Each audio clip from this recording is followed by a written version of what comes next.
व्यक्तीने रक्तदान केलं। तपासणीनंतर डॉक्टरही हादरले। ब्लड बॅग लगेच बाजूला केली। डॉक्टर न सर्वांनी हॉस्पिटल बाहेर पळ काढला।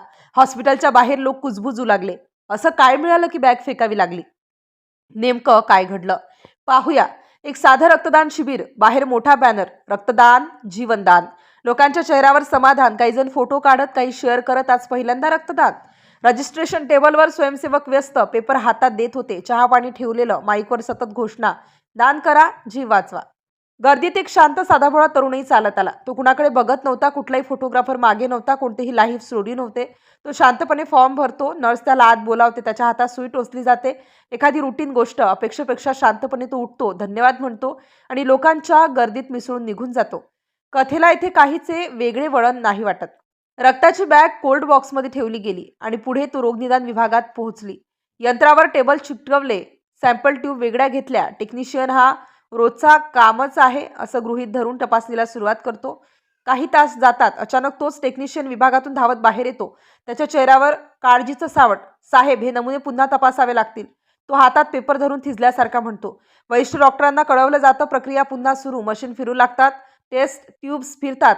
लहानसा प्रयोगशाळा काचेच्या खोलीत एखाद्या सिनेसीनचा ताण निर्माण व्हावा तसं वातावरण तयार होतं। दुसरा रिपोर्ट आला। डॉक्टरांचे हात थरथरू लागले। त्यांनी शांत आवाजात आदेश दिला, ही बॅग लगेच अलग ठेवा। कुणीही तिला हात लावू नका। नर्स, सहाय्यक, टेक्निशियन एकमेकांकडे घाबरून पाहू लागले। अचानक हॉस्पिटलच्या कॉरिडॉरमध्ये पावलांचा गोंधळ वाढू लागला, जणू काही स्फोटक उचललं गेलं आहे। हॉस्पिटलच्या बाहेर लोक कुजबुजतात। रक्तात विष आहे का? काही संसर्ग आहे का? रुग्णालय सुरक्षित आहे ना? लोकांना काही कळत नाही, पण भीती पसरते, अज्ञात गोष्टीची भीती। दुसऱ्या बाजूला रुग्णालय प्रशासन त्वरित बैठक बोलावते। फाईल्स टेबलवर, डॉक्टर गंभीर चेहऱ्याने बसले, टेक्निकल टीम आपले रिपोर्ट्स घेऊन उभी। हळूहळू खरी माहिती बाहेर येते। त्या तरुणाने दिलेल्या रक्तात काही संसर्गांचा मार्कर पॉझिटिव्ह आढळला होता। नियमाप्रमाणे असा नमुना कधीही रुग्णाला दिला जात नाही। तो ताबडतोब स्वतंत्र ठेवून नष्ट करण्याची प्रक्रिया सुरू होते।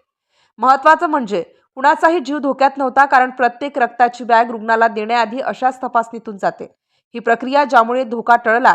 कथेतला तरुण, त्याला फोन जातो, त्याला पुढील तपासणीसाठी बोलावले जाते। डॉक्टर त्याला गोष्ट समजावून सांगतात, त्याची काळजी घेतात, त्याचं मार्गदर्शन करतात। दुसरीकडे रुग्णालय पत्रकार परिषद घेते। प्रमुख डॉक्टर स्पष्ट बोलतात। हा प्रसंग म्हणजे प्रणाली योग्य काम करते याचा पुरावा आहे। संशयास्पद रक्त थांबवलं गेलं, त्यामुळे रुग्ण सुरक्षित राहिले। लोकांचे चेहरे बदलू लागतात। जिथे भीती होती तिथे समज येते।